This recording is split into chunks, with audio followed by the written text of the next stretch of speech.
ಮುಖ್ಯಮಂತ್ರಿ ಕೆ.ಸಿ. ರೆಡ್ಡಿ ಅವರು.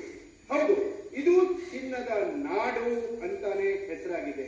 ಕೆ.ಸಿ. ರೆಡ್ಡಿ ಅವರು ಇಲ್ಲಿ ಜನ್ಮ ತಾಳಿ ಇಡೀ ರಾಜ್ಯವನ್ನೇ ಆಳಿದ್ರು. ಹಾಗಾದ್ರೆ ಇವತ್ತು ನಾವು ಫೋಕಸ್ ಮಾಡ್ತಿರೋ ಕ್ಷೇತ್ರ ಕೆಜಿಎಫ್ ವಿಧಾನಸಭಾ ಕ್ಷೇತ್ರ.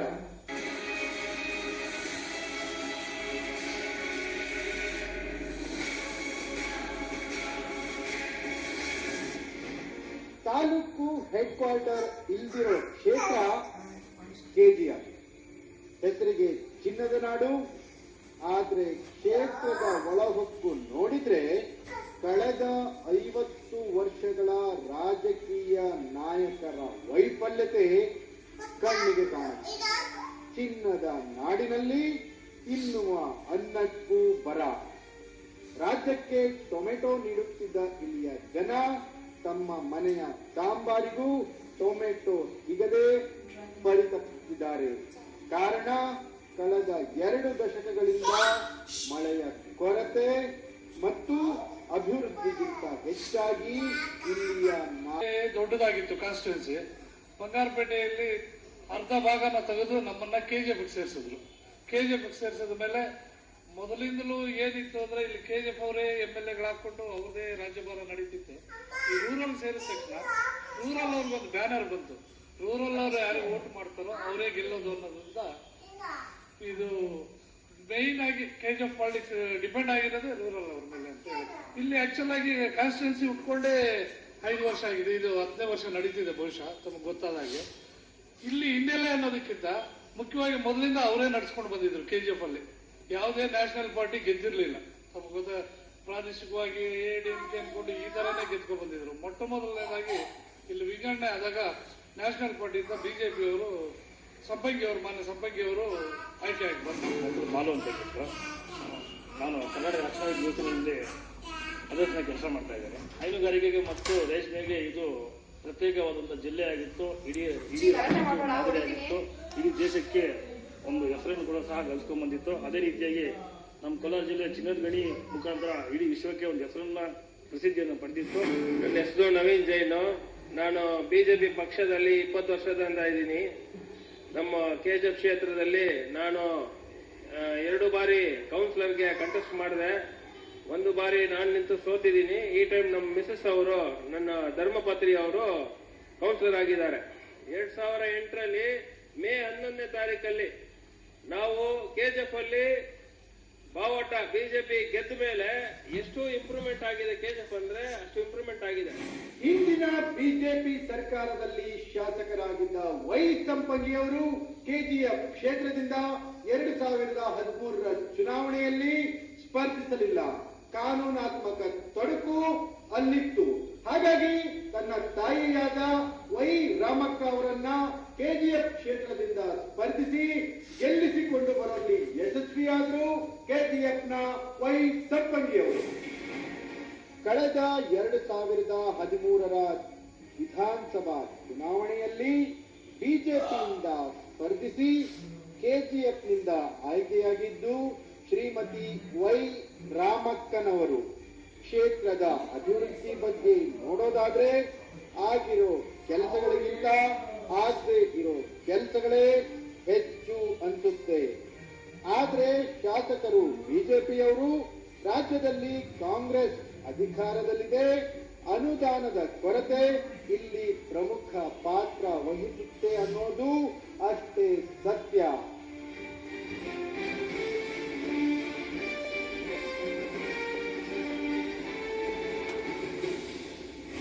ನಮ್ಮಲ್ಲಿ ಒಂದು ಬದ್ಧತೆ ಇಲ್ಲ ಅನ್ನೋದಕ್ಕೂ ಎದ್ದು ಕಾಣಿಸ್ತಾ ಇತ್ತು. ಆದ್ರೆ ಈಗಿನ ನೀರಾವರಿ ಹೋರಾಟಗಳಿರ್ಬೋದು, ಮತ್ತೊಂದು ಈಗ ಅವೇರ್ನೆಸ್ ಚೆನ್ನಾಗಿದೆ. ಬಹುಶಃ ರಮೇಶ್ ಕುಮಾರ್ ಅವರಂತ ಮುತ್ಸದಿಗೆ ಅವಕಾಶ ಸಿಗ್ಲಿಲ್ಲ ಇಷ್ಟು ದಿನ. ಈ ಸಲ ಅವರಿಗೆ ಕ್ಯಾಬಿನೆಟ್ ಅಲ್ಲಿ ಅವಕಾಶ ಸಿಕ್ಕಿದೆ. ಡೆಫಿನೆಟ್ ಆಗಿ ಈ ರಾಜ್ಯ ಸರ್ಕಾರ 5 ವರ್ಷ ಪೂರೈಸಿ ಖಂಡಿತ ಕೋಲಾರ ಜಿಲ್ಲೆಗೆ ಸಮಸ್ಯೆ ಸಾಲ್ವ್ ಆಗುತ್ತೆ ಅಂತ ಈ ಮುಖಾಂತರ ಹೇಳಕ್ಕೆ. ನನ್ನ ಹೆಸರು ಮುನ್ಸಾಮ್ ರೆಡ್ಡಿ, VSS ಸೊಸೈಟಿ ಅಧ್ಯಕ್ಷರು, ಎಕ್ಸ್ ಗ್ರಾಮ ಪಂಚಾಯತಿ ಅಧ್ಯಕ್ಷರು. ಸ್ವತಂತ್ರ ನಂತರದಲ್ಲಿ ನಾವು ಮುಂದುವರಿತಾ ಇದ್ದೀವಿ ಸರ್. ಇವಾಗ ಸಂಪಂಗಿ ನಾವು ಬಿಜೆಪಿ ಭಾರತೀಯ ಜನತಾ ಪಕ್ಷದಲ್ಲಿ ಕೆಲಸ ಮಾಡ್ತಾ ಇದ್ದೀವಿ. ನಾವು ಭಾರತೀಯ ಜನತಾ ಪಕ್ಷದಲ್ಲಿ ಸಂಪಂಗಿ MLA ಆದ್ಮೇಲೆ ಅನೇಕ ಅಭಿವೃದ್ಧಿ ಕಾರ್ಯಕ್ರಮಗಳು ನಮ್ಮ ಕ್ಷೇತ್ರದಲ್ಲಿ ನಡೀತಾ ಇದೆ. ತಿರುಗಿ ಆ ಅಭಿವೃದ್ಧಿ ಕಾರ್ಯಕ್ರಮ ನೋಡಿ ಕಾರಣ ಕಾರಣಾಂತರದಿಂದ ಸಂಪರ್ಕಕ್ಕೆ ಟಿಕೆಟ್ ವಂಚಿತವಾದಾಗ ಅವ್ರ ತಾಯಿ ಕೊಡ್ತಾರೆ, ತಾಯಿನ ಗೆಲ್ಲಿಸಿದ್ದಾರೆ. ಅಭಿವೃದ್ಧಿ ಬಗ್ಗೆ ಹೇಳಂಗಿಲ್ಲ, ಅಭಿವೃದ್ಧಿ ಚೆನ್ನಾಗಿ ಮಾಡಿದ್ದಾರೆ. ರೋಡ್ಸ್ ಮಾಡಿದ್ದಾರೆ, ಈ ಮನೆ ತಂದು ಕೊಟ್ಟಿದ್ದಾರೆ, ಮತ್ತೆ ಬಡವರಿಗೆ ಲೋನ್ಸು ಎಲ್ಲ ತಂದು ಕೊಟ್ಟಿದ್ದಾರೆ, ಎಲ್ಲ ಇದು ಮಾಡಿದ್ದಾರೆ.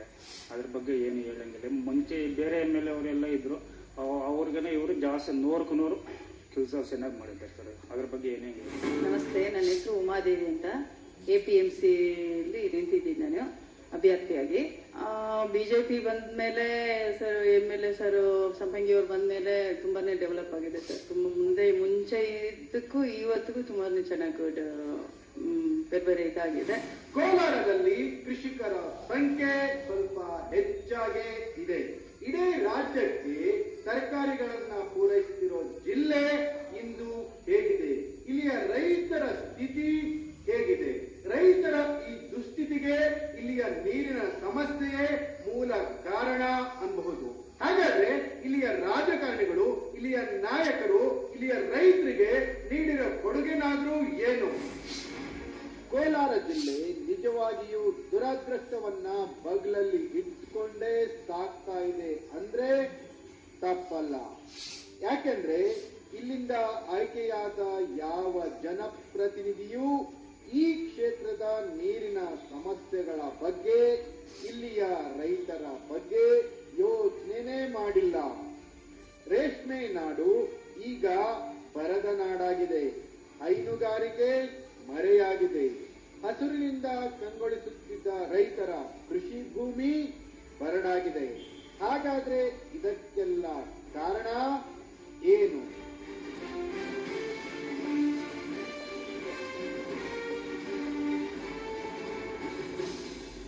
ಸರ್, ನಮ್ಮ ಶಾಶ್ವತ ನೀರಾವರಿ ಹೋರಾಟ ನಮ್ಮ ಕೋಲಾರ ಮತ್ತು ಚಿಕ್ಕಬಳ್ಳಾಪುರ ಜಿಲ್ಲೆಗೆ ಅದೇ ನಮಗೆ ಹೆಚ್ಚು ಬೇಡಿಕೆ ಇಟ್ಟಿರೋದು. ನಮ್ಗೇನು ಇವಾಗ ರಾಜ್ಯ ಸರ್ಕಾರಕ್ಕೆ ನಾವು ಕೇಳೋದು ಏನಂದ್ರೆ, ನಮಗೆ ನೀರು ವ್ಯವಸಾಯಕ್ಕೆ ಬೇಡ ಕೇಳ್ತಾ ಇಲ್ಲ, ಕುಡಿಯೋದಕ್ಕೆ ಮಾತ್ರ ನೀರು ಕೊಡಿ ಅಂತ ನಾವು ಕೇಳ್ತಾ ಇದ್ದೇವೆ. ಸಂಜೀವ್ ಕುಮಾರ್ ಅಂತ ಸರ್, ಇದೇ ಊರು ಬೇತ್ಮಂಗ. ನೀರಿನದು ಸಮಸ್ಯೆ ಇದೆ ನಮ್ಗೆ, ನೀರಿನ ಸಮಸ್ಯೆ ಬೇಜಾನಿದೆ. ಆದ್ರೆ ಬೋರ್ವೆಲ್ ಆಗ್ತಾ ಇದ್ರೆ ನೀರು ಬರ್ತಾ ಇಲ್ಲ. ಇದೇ ನಮ್ಮ ಕಣ್ಣೆದುರುಗನೆ ಇದೇ ಬೇತ್ಮಂಗದಲ್ಲಿ 6 ಬೋರ್ವೆಲ್ ಹಾಕಿದ್ರು. 6 ಬೋರ್ವೆಲ್ ಅಲ್ಲಿ 2 ಮಾತ್ರ ಆಗಿದೆ, ಅದು 1200 ಅಡಿ. 1200 ಅಡಿಯಲ್ಲಿ ಫ್ಲೋರೈಡ್ ಜಾಸ್ತಿ ಇದೆ ನೀರು. ನಾವಿಲ್ಲಿ ಆಟೋ ಚಾಲಕರು, ನಮ್ಗೆ ನೀರು ಜಾಸ್ತಿ ಬಾಧೆ ಇದೆ. ಕೆರೆಗಳು ಒಣಗೋಯ್ತು, ರೈತರು ವ್ಯವಸಾಯ ಮಾಡೋಕ್ಕಾಗಲ್ಲ, ಜಾಸ್ತಿ ತೊಂದರೆ ಇದೆ. ಇನ್ನೊಂದೇನಂದ್ರೆ, ಇವರು ತಮಿಳು ಬಂದ್ಮೇಲೆ ಅವರು ಇದ್ರಲ್ಲ 5 ವರ್ಷದಿಂದ ಅವರು ಒಳ್ಳೆ ಕೆಲಸ ಮಾಡಿದ್ರು. ನಾವು ಸಂಗೇಗೌಡ ಅಂತೇಳಿ ಇಲ್ಲೇ ನಾವು ಲೋಕಲ್ಲಾರ ರೈತರ ಪರಿಸ್ಥಿತಿ ಹೇಳ್ಬೇಕು, ಅದೋ ಗತಿ. ರೈತರ ಪರಿಸ್ಥಿತಿ ಹೇಳಂಗೆ ಇಲ್ಲ, ಅದು ಕೇಳಂಗೂ ಇಲ್ಲ. 14 ವರ್ಷ ಆಗಿದೆ ಮಳೆ ಬಿದ್ದು. 1500-600 ಬೋರ್ ಆಗಿದೆ, ತೇವ ಸಿಗ್ತಾ ಇಲ್ಲ. ರೇಷ್ಮೆ ಗೂಡು ನಮ್ಮ ರೇಷ್ಮೆ ಟನ್ ಗಟ್ಟಲೆ ಬೆಳೀತಾ ಇದ್ವಿ. ಇವಾಗ 1000 ಕೆಜಿ ಬೆಳೆದ 100 ಕೆಜಿ ಬೆಳೀತಾ ಇದ್ದಾರೆ. ಅವಾಗ 1300 ಅಡಿ 400 ಅಡಿ 500 ಒಳ್ಳೆ ನೀರು ಸಿಗ್ತಾ ಇತ್ತು. ಇವಾಗ ನೀರು ಇಲ್ಲ, ಏನೂ ಇಲ್ಲ. ಎಲ್ಲ ಇದ್ರಲ್ಲೂ ಏನ್ ಬೇಕಾದ್ರೆ ರೈತರ ಇದೆ ಶೂನ್ಯ. ಮಂಜುನಾಥ್ ಅಂತ, ನಾವು 2000 ಅಡಿ ಫ್ಲೋರೈಡ್ ನೀರು ಕುಡಿತಾ ಇದೀವಿ. ತುಂಬಾ ಪ್ರಾಬ್ಲಮ್ಸ್ ಇದೆ. ಕುಡಿಯಕ್ಕೆ ನೀರು ಕೊಡ್ತಾ ಇಲ್ಲ ಯಾರು. ನಾವು ಬಯಲಿಸಿದವರು. ಈಗ ನಮ್ಮ ಕರ್ನಾಟಕದಲ್ಲಿ ನಮ್ಮ ಅಣ್ಣ ತಮ್ಮರಾಗಿರೋವರೇ ನಮ್ಗೆ ಏನು ಗಲಾಟೆಗಳು. ಮಂಗಳೂರವರು ನಮ್ಗೆ ನೀರು ಕೊಡ್ತಾ ಇಲ್ಲ. ಯಾಕೆ? ಬೇಕಾದ್ರೆ ಕರ್ನಾಟಕದಲ್ಲಿ ಅಣ್ಣ ತಮ್ಮಂದಿರ ಅಂತ ಹೇಳ್ತಾರೆ, ಗೋವಾದ ಮೇಲೆ ಗಲಾಟೆ ಮಾಡ್ತಾರೆ, ತಮಿಳುನಾಡು ಮೇಲೆ ಗಲಾಟೆ ಮಾಡ್ತಾರೆ. ನಾವು ಅಣ್ಣ ತಮ್ಮಂದಿರಲ್ವಾ, ನಮ್ಗೆ ಯಾಕೆ ನೀರು ಕೊಡ್ತಾ ಇಲ್ಲ ನೀವು? ವಿಶ್ವನಾಥ್ ಅಂತ, X taluk panchayat member, present ನಮ್ಮ ಮಿಸ್ಸಸ್ ಮೆಂಬರು. ರೈತರ ಬಗ್ಗೆ ಸರ್ಕಾರನೂ ಕಣ್ಣೆತ್ ನೋಡ್ತಾ ಇಲ್ಲ. ಅವರು ಏನ್ ಪರಿಸ್ಥಿತಿ ಇದೋ ಅವರೇ ನೋಡ್ಕೊಂಡು ಕೂಡಾಗ್ತಾ ಇದ್ದಾರೆ ಸರ್. ಇಲ್ಲಂತೂ ಇನ್ನೊಂದು 2-3 ಎಫೆಕ್ಟ್ ಇದೆ ಸರ್ ನಮ್ಮ ಈ ಭಾಗದಲ್ಲಿ. ಒಂದೇನಂದ್ರೆ ಜಿಂಕೆ ಕಾಟ, ಹಂದಿ ಕಾಟ. ಸರ್ಕಾರ ಅದಕ್ಕೆ ನಾವು 2-3 ಸತಿ ನಾವು ಸರ್ಕಾರಕ್ಕೂ ಬರ್ದಿದ್ದೀವಿ. ಅಟ್ಲೀಸ್ಟ್ ತೋಟಗಳವರೆಗೆ ಈ ತಡೆಕಟ್ಟೆಗೆ ಏನಾದ್ರು ವ್ಯವಸ್ಥೆ ಮಾಡ್ಕೊಡಿ ಅಂತೇಳಿ ಅದು ಮಾಡಿಲ್ಲ. ಇಲ್ಲ ಫಾರೆಸ್ಟ್ಗಾದ್ರೂ ಪೆಂಚಿಂಗ್ ಹಾಕೊಳ್ಳಿ ಅಂದ್ರೂ ಅದು ಮಾಡ್ತಾ ಇಲ್ಲ. ಅದಕ್ಕೆ ಎಲ್ಲರೂ ಮಾತಾಡಿದ್ರೆ ಉಗ್ರ ಹೋರಾಟ ಮಾಡಬೇಕು ಅಂತ ಈ ಭಾಗದ ಜನ. ಕಳೆದ 50 ವರ್ಷಗಳಿಂದಲೂ ಕೋಲಾರ ಜಿಲ್ಲೆಯಲ್ಲಿ ರಾಜಕೀಯ ನಾಯಕರ ದುರಾಡಳಿತ ಮಿತಿ ಮೀರಿ ನಡೀತಾನೆ ಇತ್ತು. ಈ ಸಮಯದಲ್ಲಿ ಕೆಜಿಎಫ್ನಿಂದ ಆಯ್ಕೆಯಾದ ಸಂಪಂಗಿ ಕ್ಷೇತ್ರದ ಜನರಿಗೆ ಕುಡಿಯೋ ನೀರನ್ನ ಒದಗಿಸುವುದರಲ್ಲಿ ಯಶಸ್ವಿಯಾಗಿದ್ದಾರೆ ಅಂತಾರೆ ಇಲ್ಲಿಯ ಜನ. ಹಾಗಾದ್ರೆ ಕುಡಿಯುವ ನೀರು ಆಗಿರ್ಬೋದು, ಇಲ್ಲಿಯ ರೈತರ ಸಮಸ್ಯೆಗಳಿಗೆ ಸಂಪಂಗಿ ರೂಪಿಸಿರೋ ಯೋಜನೆಗಳ ಡಿಟೇಲ್ಸ್ ಇಲ್ಲಿದೆ. ಕಳೆದ ಬಾರಿ ಶಾಸಕರಾಗಿ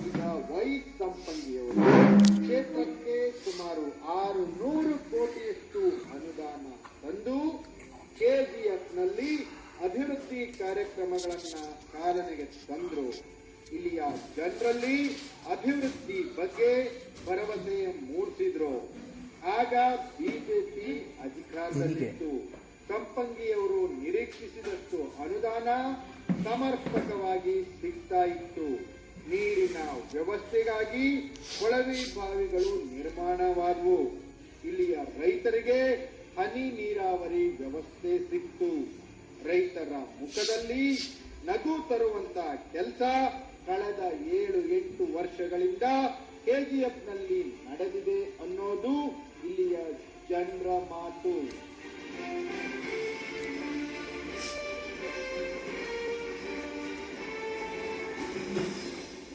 ನನ್ನ ಹೆಸರು ಧರಣಿ ಅಂತ. ಇಲ್ಲಿ ಕೆಜಿಎಫ್ ಗ್ರಾಮಾಂತರ ಬಿಜೆಪಿ ಅಧ್ಯಕ್ಷರು. ಪ್ರತಿಯೊಂದು ಹಳ್ಳಿಗೂ ಬೋರು, ಕುಡಿಯೋ ನೀರು ವ್ಯವಸ್ಥೆ ಎಲ್ಲೂ ಪ್ರಾಬ್ಲಮ್ ಇಲ್ಲ.